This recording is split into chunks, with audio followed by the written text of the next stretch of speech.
Hello and welcome to Wednesday Debate Live with Taghreed Hussein here on Nile TV International. Well, tonight we'll be talking about how to market Egypt to the whole world, marketing the country which is full of bounties of beauty, history, culture and nature, all coming together to bless Egypt with this unending bounties that make us all and make it one of the most stunning countries in the whole world. And before talking about this interesting and very significant topic, we have with us our distinctive guest tonight, Dr. Alaa Khalifa, who is an international tourism expert and also digital marketeer. Mr. Khalifa had worked in all fields of tourism and also in hospitality marketing and has a renowned reputation throughout the whole world in the field of marketing. Thank you so much, Dr. Khalifa, for coming tonight. It's a pleasure. It's a pleasure always being on the Nile TV International, the voice of Egypt to the rest of the world. Yes, right, you are the voice of Egypt to the whole world. And through the voice of Egypt to the whole world, we'll talk about the beautiful Egypt and also the new republic and how what has been added throughout with achievements under the leadership of President Abdel Fattah al-Sisi is adding today to the beauty of Egypt through the eyes of an expert. We are going to talk about marketing Egypt to the whole world. First, let's start with the main headlines of the day with the presidential activity. His Excellency the President participated in the 3rd International Conference for Supporting Lebanon on Wednesday. Presidential spokesman Ambassador Bassam Radi said that President Sisi sent a message to Lebanese people which confirmed that Lebanon, being always a beacon of art, culture and creativity, is capable of overcoming the current crisis and regaining its prosperity. The head of state, through video conference, had stressed Egypt's constant support to Lebanon and also called for the international community to collaborate and also to unify efforts to overcome the economic crisis in the country. President Sisi reiterated that Egypt's hands are extended to the international community with the main aim of consolidating Lebanon and also building a better future for its people.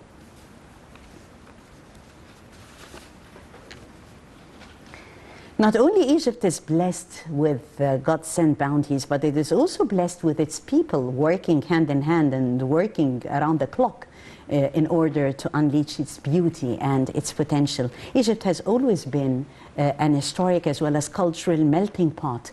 And now all around us, from Aswan to Alexandria, we find Egyptian cities are awash with many tourist attractions that we are really proud of. In line with the modern achievements also, today, earlier in the day, Admiral Osama Rabia, head of the Suez Canal Authority, had announced the arrival of the new dredger, Hussein Tantawi.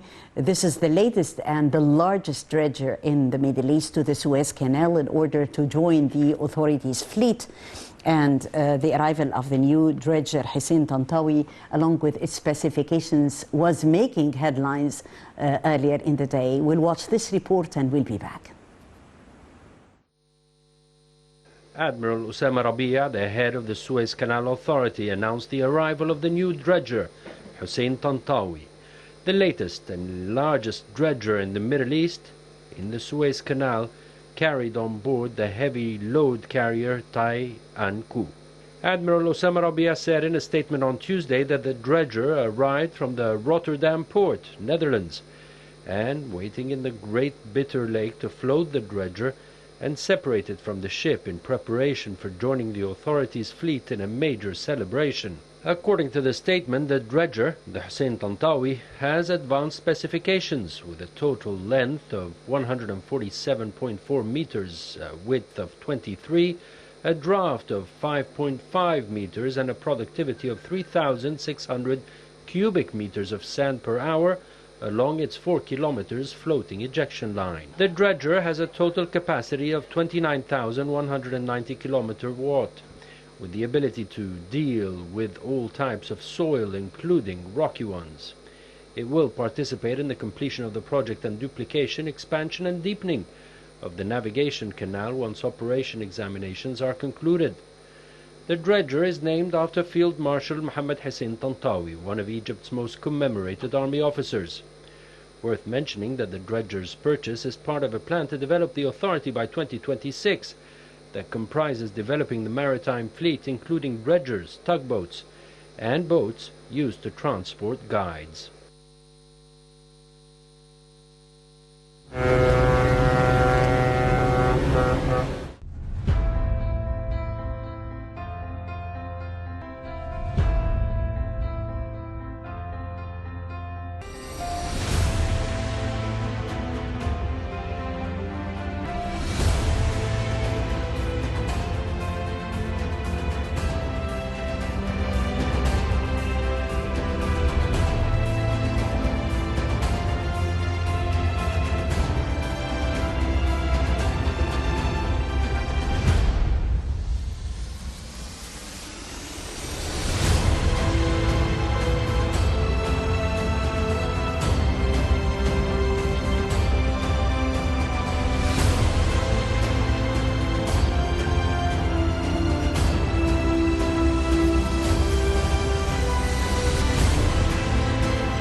Well, we are definitely talking about Egypt, beautiful Egypt, and the mother of the world with all the attractions in there, and adding in the new republic further new attractions, and from the eyes of a professor in the field of marketing Egypt to the world. How do you see this sense of addition, like a site like the new Suez Canal, how those sites really add to the magic of the mother of the world, let me say?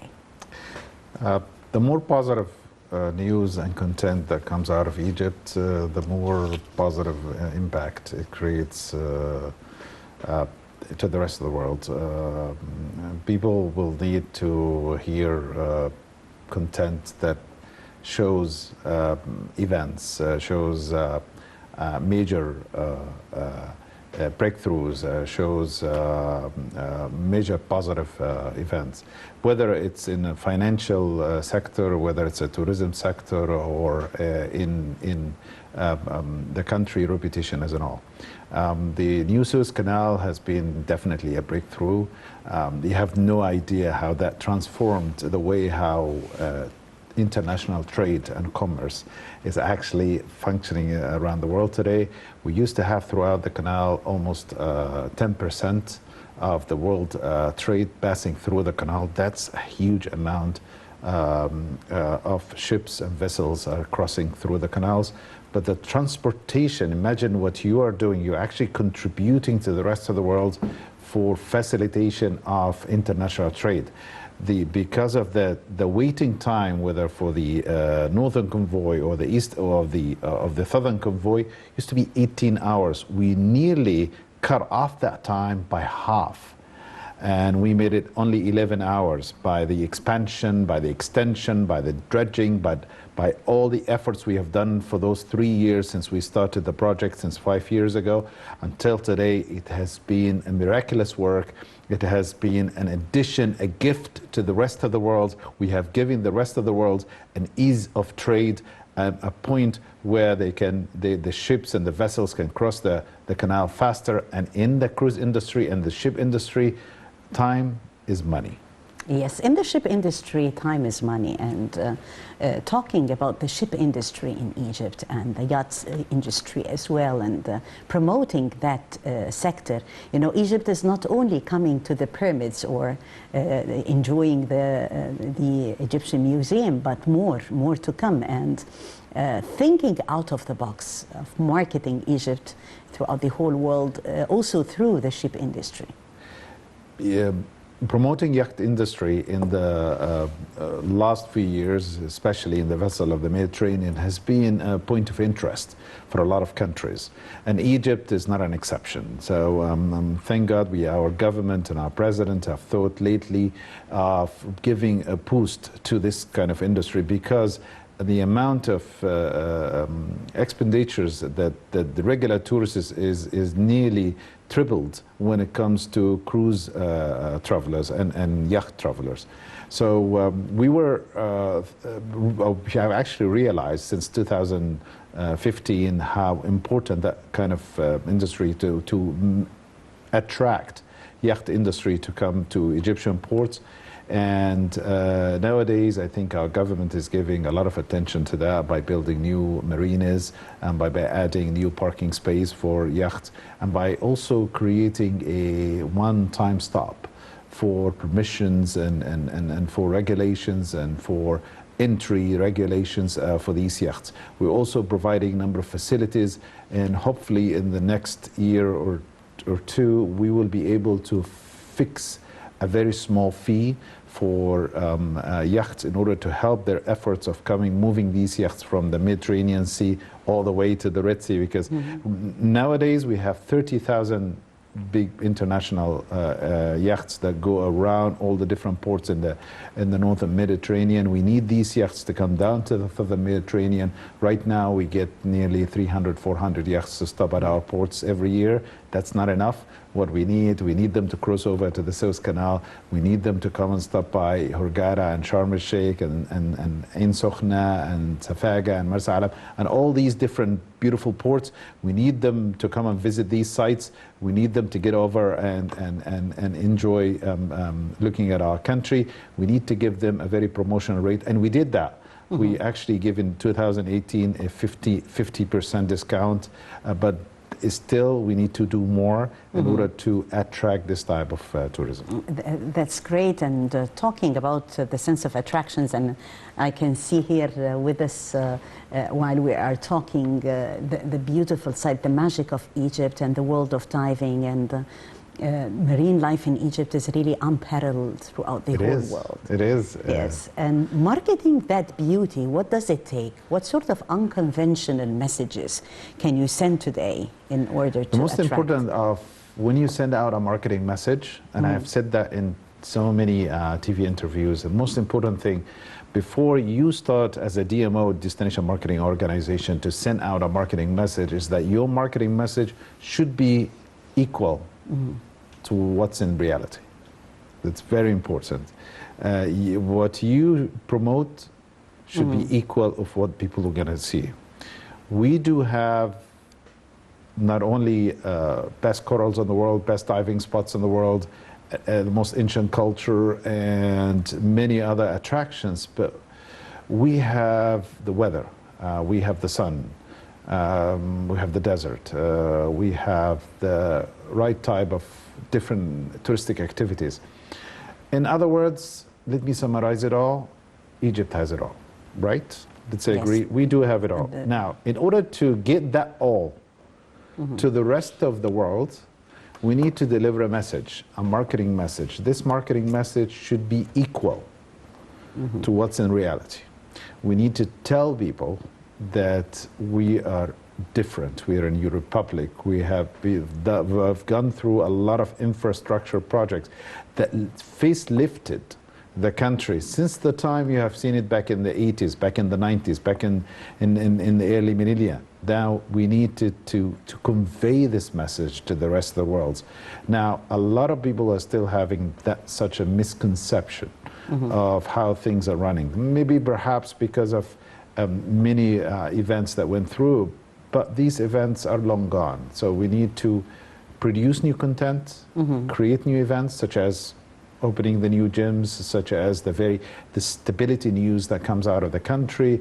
We need to open up new trends in touristic activities. We need to attract. Media and soft power should also go and work hand in hand. Absolutely. There are three types of marketing. There is above the line marketing, which basically representing what we call TV and media and everything. And there is a midline marketing, which is digital marketing and utilizing digital networks.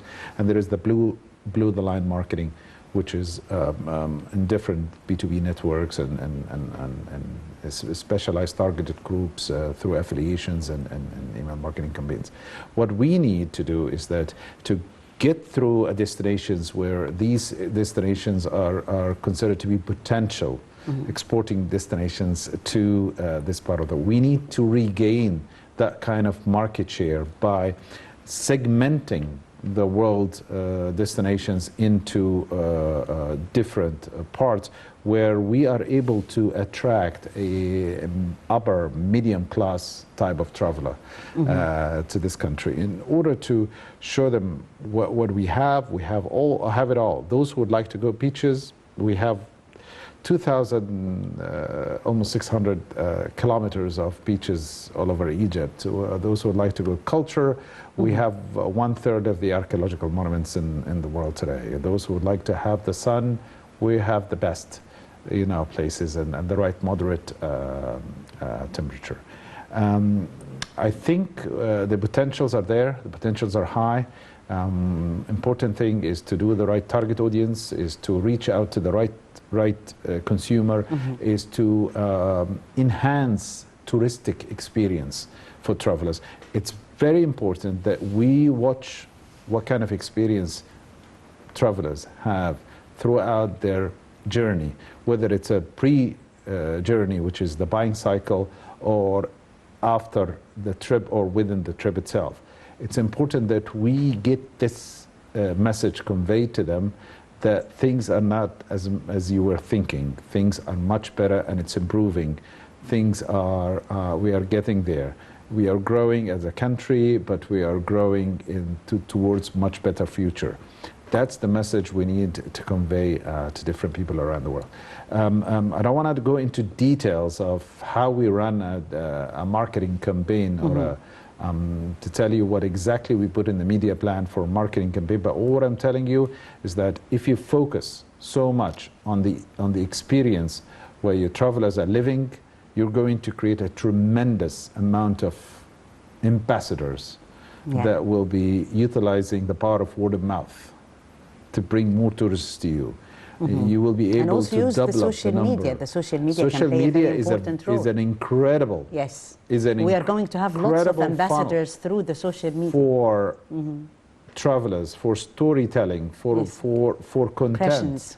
And people, when they engage because they want to read, they want to see what other experiences I've done, and they want to utilize for these experiences. We need to watch out for this. We need to utilize the power and unleash the power of digital touch points. We need to unleash the power of social media. We need to be there where consumers, where tourists are going to be there. We need to make travelers take Egypt, not only put Egypt on the bucket list, just take Egypt from that bucket list and put it in the to-do list right now. From your words, Dr. Alaa, and talking about unleashing potential, what does it take to unleashing potential, especially talking digitally and the digital transformation that we are witnessing in Egypt today? How can this serve the tourism sector at large?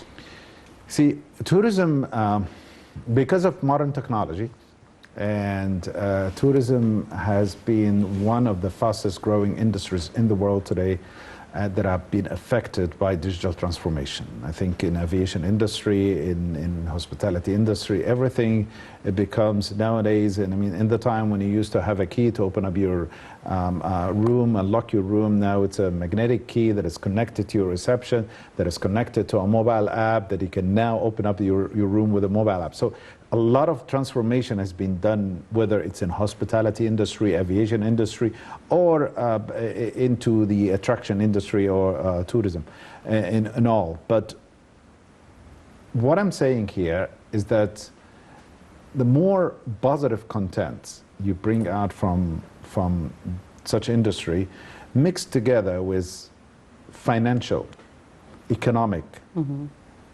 positive content, mixed together with political positive content, you are creating an impact of a country that should be visited. People know what you have. They know most of what you have as a potential, but then they don't know what's currently going on. So the more content we spread out to the rest of the world, and there is a lot of channels that we can spread out this to the rest of the world. Today, modern traveler is just only connected. The only time you're not connected is the time when you're asleep. Exactly. You're connected all the time. So we need to be present where travelers are present. If they are on social media, we should be there. If they are on a regular search, if they are in other channels, they are in affiliated channels, if they go to look somewhere, if they go above the line media, midline media, if they are in TV, if they are in everywhere, we should be there. And our message to them should be equivalent, should be matching what's in reality. We should be also conveying a very important message of how safe and secure such a destination is, because safety and security, especially when amid a time of a pandemic, like the COVID-19, we need to tell people that we are taking all the precautionary measures. All the precautions, giving vaccination to people. A number of vaccinations have been increasing. We are vaccinating all different cities. Hurghada, Sharm el-Sheikh, now getting into Luxor and Aswan and Cairo and Alexandria, a lot of cities. We need to convey these messages and tell them, hey, we're doing the best. Just to keep it as a safe, secure destination for you. Come and enjoy it and hassle-free.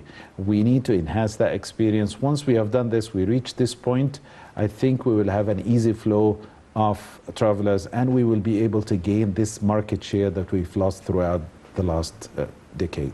Right, you are. More achievements coming, and among the dreams that is happening, or let me say the dream is loading, this is a title of a documentary that is produced by Nile TV International under the title Dream is Loading. And through the Voice of Egypt to the world, we are marketing GEM to the whole world. That is going to be really amazing and an expected event that is going to be dazzling, exactly like the Mummy's Golden Procession that has attracted millions to Egypt, and Egypt has always been in the headlines. And I'm always saying that our ancestors, the pharaohs, never stopped to amaze us by the beauty of their achievements. King Tut, or the Boy King, remains having a special place, in people's hearts. Why do you think the Boy King had, what's the secret about King Tut that made the pharaoh like dazzling the whole world up to the present moment? And we'll be talking definitely about GEM as well. The Grand Egyptian Museum, what we call GEM today, is definitely and by far is going to be the most important event when we do its inception, its opening. When we do the opening for the Grand Egyptian Museum, it will be a message to the rest of the world, a very peaceful message that we were able to put right next to the most grandiose monument, ancient monument in the world, one of the 7 ancient wonders of the world, the pyramids of Giza. We are building the largest store, the largest container for Egyptian antiquities, the largest gallery, the largest exhibition of Egyptian antiquities in the world. So having the Grand Egyptian Museum right next to the pyramid is a very important symbol, just to or a sign that tells the rest of the world, here we are putting them all together. This, if you look for pharaonic Egypt, if you look for ancient Egyptian civilization, this is the right place that you should go, because the exhibition, the technologies that have been utilized, the exhibits, unrivaled, the treasures, are not to be found anywhere else in the world. So if you are planning to come to Egypt, come to Egypt and see these amazing monuments, and don't miss out, the GEM or the Grand Egyptian Museum. Going back to what you were just told me about the King Tutankhamun's that still amazes the world. You see, in the most amazing thing, more than King Tutankhamun, is the fact that in the Valley of the Kings, the burial site for ancient Egyptian kings, we found, up to the beginning of last century, we found 62 tombs. Today, that number have exceeded. But at that time, these tombs that have been found in the valley, nearly they were all ransacked. They're all plundered. They're all found empty, except few tombs we found some few relics. But when Howard Carter, in 1922, that unrevealed the tomb of King Tutankhamun and found that tomb of that boy king who reigned when he was 9 years old, died when he was 18, and then his tomb actually escaped the tomb robbers for 33 centuries. So it remained intact. And it remained intact. The fact that we have discovered this tomb and remain intact, 5,000 pieces of or items of artifacts and objects that have been found inside the tomb for a king that only reigned for 9 years. Imagine what could have been inside the other tombs for those grandiose other pharaohs who ruled during the time of the 18th, the 19th dynasty. And their tombs have been plundered in antiquity.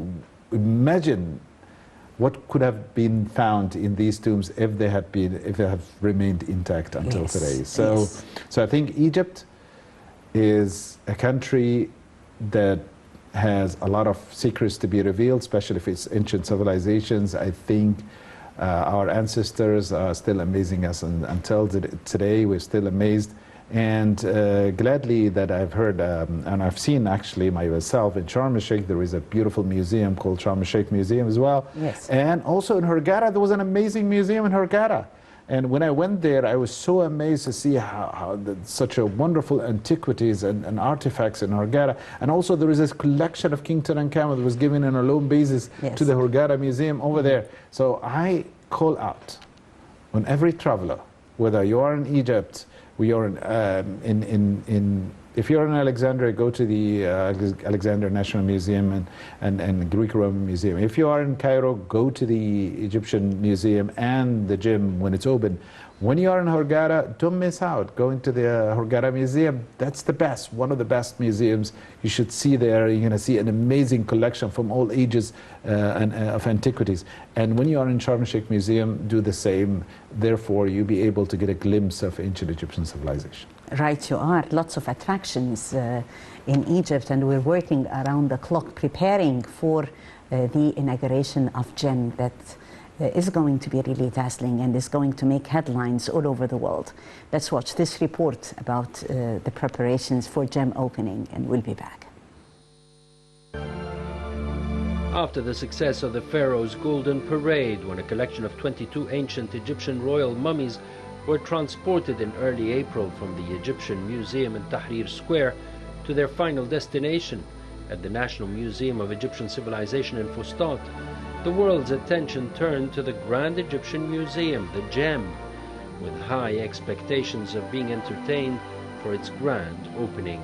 Although a date for the GEM opening has not yet been decided, Minister of Tourism and Antiquities Khalid Al-Alani said that work at the GEM is to be completed in October, according to schedule, and promised that its opening ceremony will be as impressive as the parade and dazzle the world as befits such a prestigious museum. Determining the date of the opening ceremony will be related to the global health situation due to the COVID-19 pandemic rather than just the situation in Egypt. It will be chosen according to the most appropriate time for everyone, as presidents, kings and queens and prominent figures from across the world will be among the invitees. Work at the GEM is in full swing and the museum is a hive of activity. Armored with white helmets and yellow vests, engineers and workers are completing the final touches on the building, while restorers and Egyptologists in white gowns and gloves are installing the museum's treasured collection in showcases, or restoring the gigantic artifacts erected on the grand staircase. More than 65% of the treasures of Tutankhamun are on display in their showcases in the Golden Boy King's galleries. All the 170 showcases have been installed in place, and 65 of them have been filled with artifacts from the collection. They are equipped with state-of-the-art display technology with environmental control of temperature, humidity and lighting, in addition to labels with graphics and explanatory texts for each piece. Upon completion, the Tutankhamun galleries will be the most impressive of any museum across the world. Work is also underway to transfer the pharaoh Khufu's first boat, now on display at a small museum on the Giza Plateau, to the museum, while all the beams of the second boat have been taken from its original pit discovered along the eastern side of the Khufu pyramid on the plateau. Both boats will be displayed in a special building now under construction inside the gem.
The dream is loading, and we have other dreams that has been achieved on solid grounds, and marketing Egypt also through the new cities. New cities are considered to be a landmark for the new Republic and new Egypt, talking new Galala and new Alamein, the new administrative capital, art, culture and tourism combined, and a reflection to the whole world of how Egypt is proceeding and progressing today. Absolutely. Building out new urban cities that are of high end gives a very positive message to the rest of the world.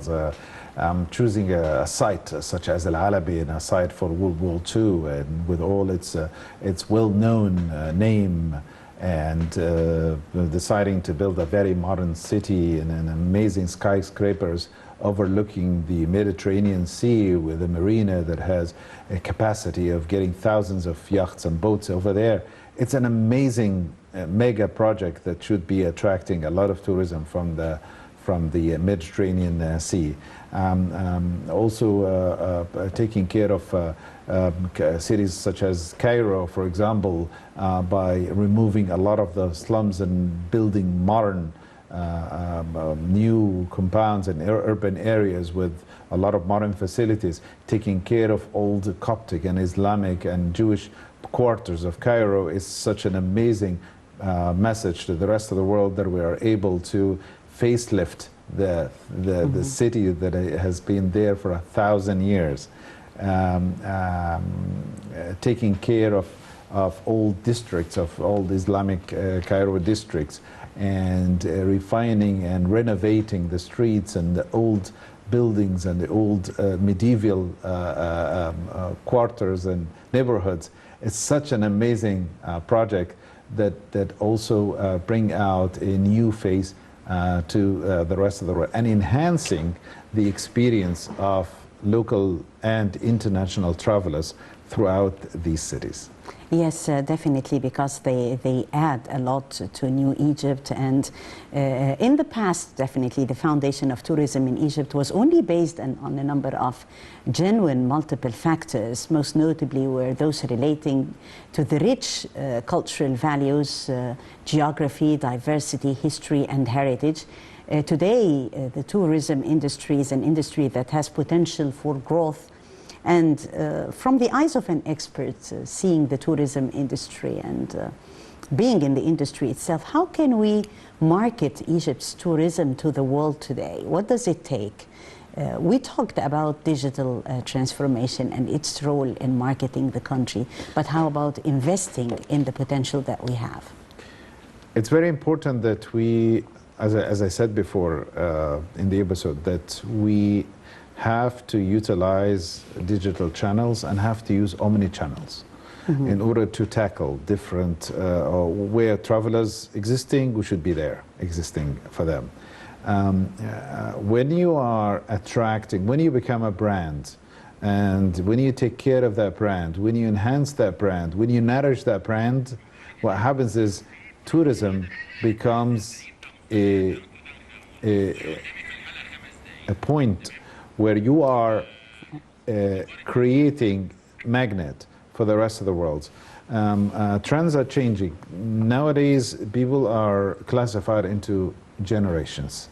And these generations have different needs, have different, I would say, perspectives.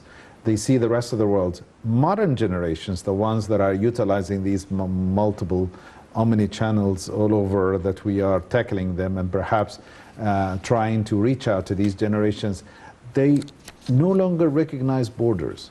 There are no borders they don't recognize. So the decision of reaching out to a destination or reaching out to, because of the modernization of traveling and aviation, it's easy reachable.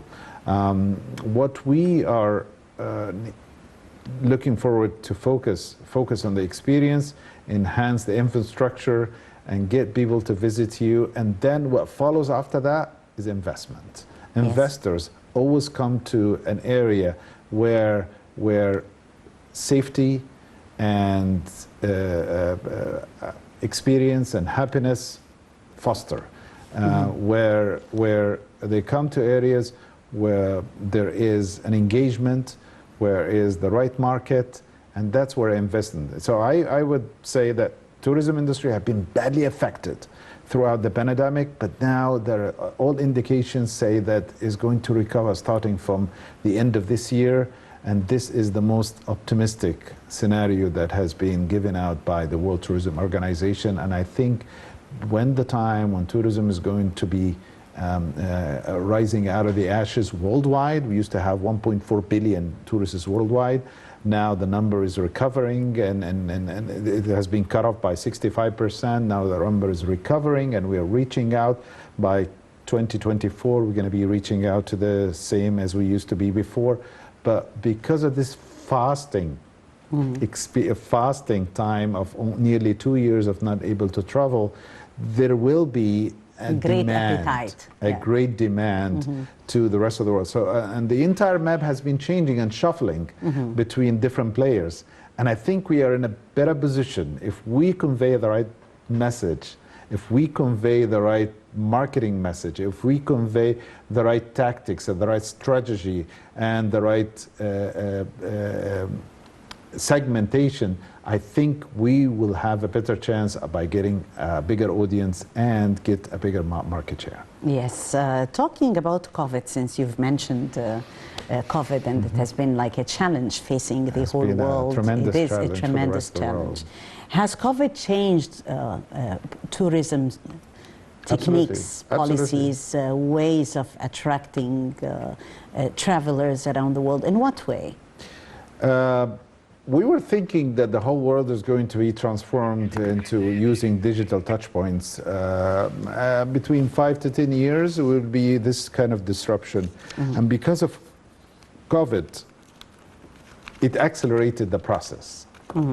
Nowadays, more and more travelers are trained, well known to use online channels, to do their bookings, to do their searching, to get information, and to engage.